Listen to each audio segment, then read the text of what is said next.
Hello dear students, आज हम BSc part first के लिक्विड स्टेट में यूनिट थर्ड में पार्ट फोर्थ में पढ़ेंगे structural difference between solid, liquid and gases. Liquid अवस्था ठोस और गैस अवस्था के बीच की स्टेट होती है, इसलिए लिक्विड के स्ट्रक्चर का अध्ययन जो है ठोस तथा गैस अवस्था की स्ट्रक्चर के साथ हम कंपेयर करके करते हैं। इसकी संरचना का अंतर निम्न गुणों के आधार पर दे सकते हैं। फर्स्ट है इंटरमोलिकुलर फोर्सेस, अंतर आणविक बल एंड इंटरमोलिकुलर डिस्टेंस, अंतर आणविक दूरी। गैसेस मॉलिक्यूल के बीच अंतर आणविक आकर्षण बल अत्यंत वीक होता है, दुर्बल होता है, तथा मॉलिक्यूल्स के बीच दूरियां भी अधिक होती है। इसलिए गैसेस मॉलिक्यूल के बीच रिक्त स्थान अधिक होता है और सॉलिड में जो मॉलिक्यूल्स की एक नियमित स्ट्रक्चर होती है, अरेंजमेंट होता है, इसलिए कणों के बीच में स्ट्रॉन्ग फोर्स ऑफ अट्रैक्शन होता है और उनके बीच में रिक्त स्थान भी नहीं के बराबर होता है। लिक्विड अवस्था में मॉलिक्यूल्स के बीच फोर्स ऑफ अट्रैक्शन गैस की तुलना में बहुत अधिक, परंतु सॉलिड की तुलना में बहुत कम होता है। लिक्विड्स में मॉलिक्यूल्स के बीच जो खाली स्थान है वो सॉलिड की तुलना में ज़्यादा होता है, परंतु गैसेस की तुलना में बहुत कम होता है।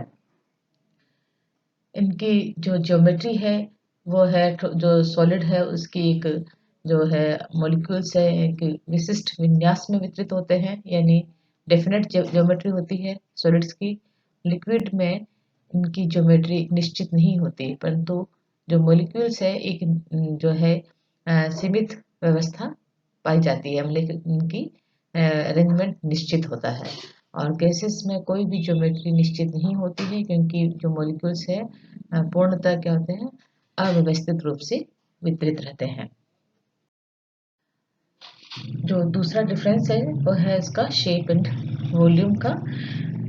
गैसेस मॉलिक्यूल के बीच जो फोर्स ऑफ अट्रैक्शन हमने बताया बहुत जो है वीक होता है और रिक्त स्थान बहुत ज़्यादा होने के कारण वो लगातार गति करते रहते हैं, इसलिए गैसेस का जो आकार और जो है आयतन ये दोनों निश्चित नहीं होते हैं। और सॉलिड्स में एक नियमित व्यवस्था होने के कारण, स्ट्रॉन्ग फोर्स ऑफ अट्रैक्शन के कारण उनका जो शेप और वॉल्यूम है वो एक डेफिनेट होता है। और लिक्विड्स में मॉलिक्यूल्स के बीच फोर्स ऑफ अट्रैक्शन इतना ही स्ट्रॉन्ग होता है कि वो एक डेफिनेट आयतन में तो बांधे रखता है, परंतु उसकी शेप निश्चित नहीं हो सकती है। इसलिए लिक्विड्स का आयतन तो डेफिनेट होता है, परंतु उसका आकार निश्चित नहीं होता है, बल्कि जिस पात्र में रखता है उसी पात्र का वो आकार मतलब उसका हो जाता है। तो ये है लिक्विड की प्रॉपर्टी। एंड नेक्स्ट है इसकी जो है विस्कोसिटी। तो ये जो सॉलिड है विस्कोसिटी का, उसमें ये कोई भी गुण नहीं होता है और ये लिक्विड्स का विशिष्ट गुण है, इसलिए अलग अलग जो लिक्विड है अपने इंटरमोलिकुलर फोर्सेस के अनुसार वो अलग अलग विस्कोसिटी को दिखाते हैं। Viscosity depends on the intermolecular forces.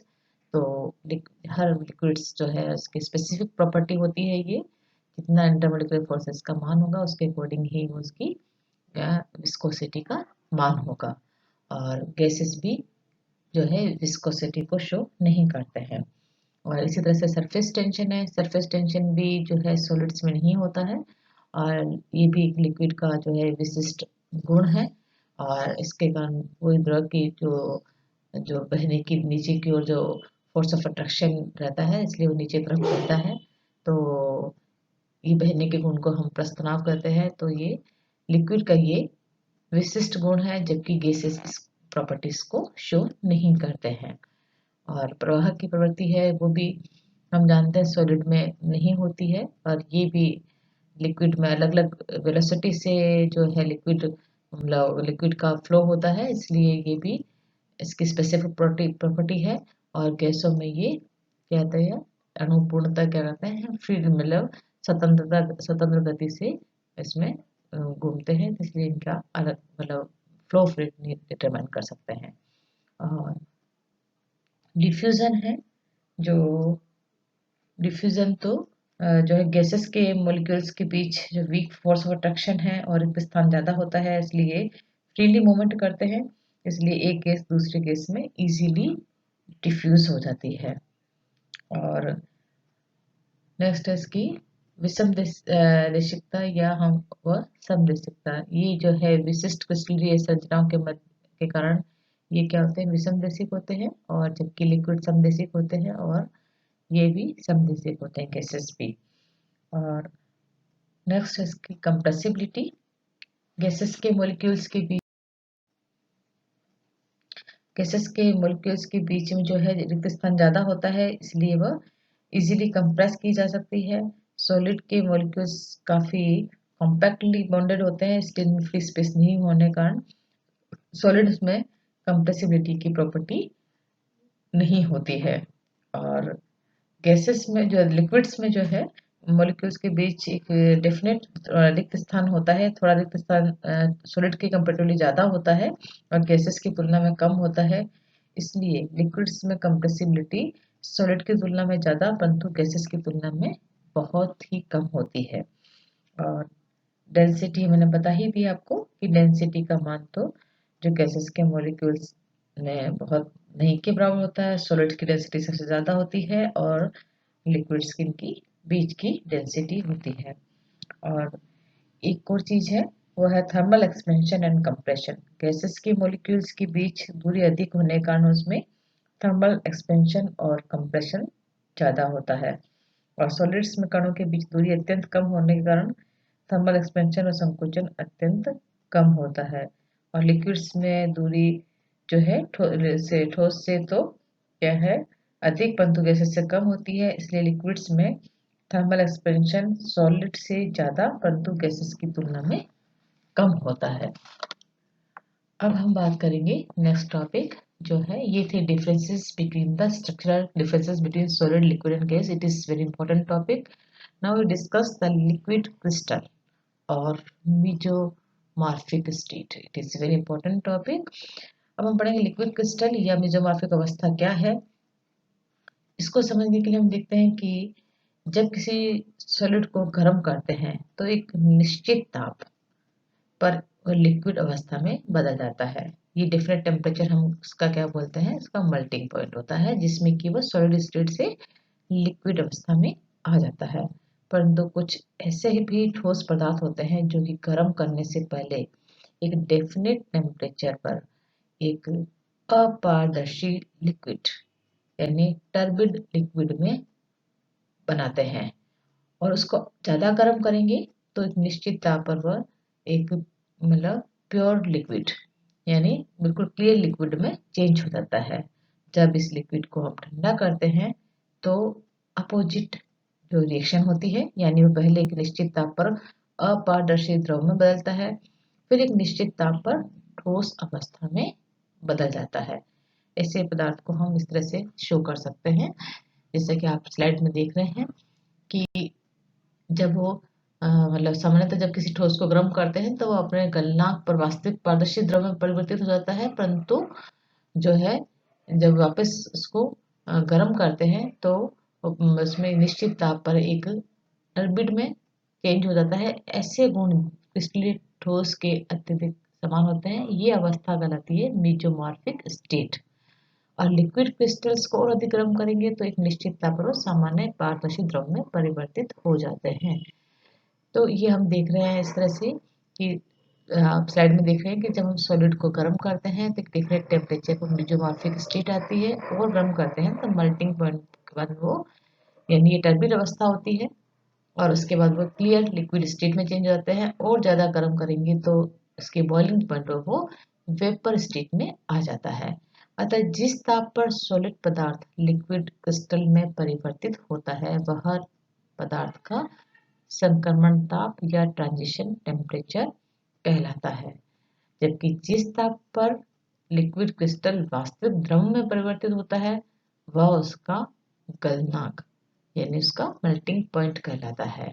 For example आप देख रहे हैं इथाइल ए जॉक्सी बेंजोइट, ये एक सॉलिड है और 114 यानी 114 डिग्री सेंटीग्रेड पर वो चेंज हो जाता है लिक्विड क्रिस्टल में एथाइल पैरा एजॉक्सी बेंजोइट में परिवर्तित हो जाता है। It is the 114 degree centigrade is the transition temperature और 121 डिग्री सेंटीग्रेड पर वो मेल्ट होकर लिक्विड में चेंज हो जाता है। तो इस तरह से जो ये अवस्था है इसकी मेसोमॉर्फिक स्टेट रहती है।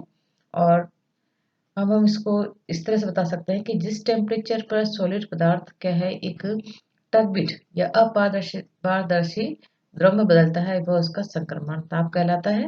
जिस ताप पर टर्बिड जो लिक्विड है वह एक प्योर लिक्विड में या स्वच्छ लिक्विड में परिवर्तित होता है वह उसका मेल्टिंग पॉइंट होता है। यहाँ 114 डिग्री जो है वो क्या है इसका ट्रांजिशन टेम्परेचर है और 121 डिग्री जो है वो इसका मेल्टिंग पॉइंट है।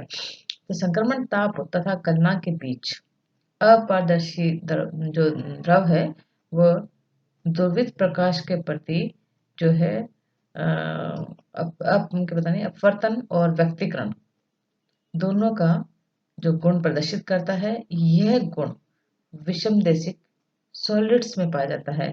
इसी आधार पर जबकि हमने देखा लिक्विड समदेशिक शो करते हैं तो इसी आधार पर लेहमान इन 1888 ने ऐसे पदार्थों को लिक्विड क्रिस्टल का नाम दिया क्योंकि ये जो प्रॉपर्टी है इसकी विषमदेशिकता ये सॉलिड्स में होती है। तो ये क्योंकि इस स्टेज पे जब वो क्या होता है एक टर्बिड लिक्विड में होता है तो वह जो डिफ्रैक्शन और क्या करता है इसका मतलब इसको इंटरफेरेंस दोनों को शो करता है। तो इट मीन्स ये जो है एक सॉलिड के समान बिहेवियर करता है इसलिए इसका नाम 1888 में लेहमान ने इसको द्रव क्रिस्टल का नाम दिया। इन अपारदर्शी लिक्विड्स में जो है अपनी ऑप्टिकल प्रॉपर्टीज के अलावा क्रिस्टल के और कोई गुण नहीं पाए जाते बल्कि इनमें लिक्विड के बाकी गुण जैसे गतिशीलता जो विस्कोसिटी सरफेस टेंशन आदि गुण पाए जाते हैं इसलिए इन्हें लिक्विड भी कहा जाता है। और क्योंकि ये फोटो जो है अपने ऑप्टिकल प्रॉपर्टी शो करते हैं इसलिए इसका नाम ये सॉलिड के समान तो इसलिए इनको क्रिस्टल इसलिए इनका नाम लिक्विड क्रिस्टल कहा जाता है। तो ऐसे अपारदर्शी द्रव को कई नाम जैसे क्रिस्टलीय द्रव भी कहते हैं विषमदेशी द्रव भी कहा जाता है और पैरा क्रिस्टल का नाम भी दिया गया था। बाद में 1922 में जी फ्रीडल ने इस जो टर्बिड लिक्विड को सबसे जो उचित नाम वो दिया था मेसोमॉर्फिक स्टेट। मेसोमॉर्फिक स्टेट यानी मध्यवर्ती अवस्था ट्रांजिशन स्टेट। लेकिन ऐसे टर्बिड लिक्विड्स का प्रचलित नाम लिक्विड क्रिस्टल ही कहा जाता है। इस प्रकार मेसोमॉर्फिक स्टेट दिखाने वाले क्रिस्टल पदार्थ में परिवर्तन को हम इस प्रकार शो करते हैं।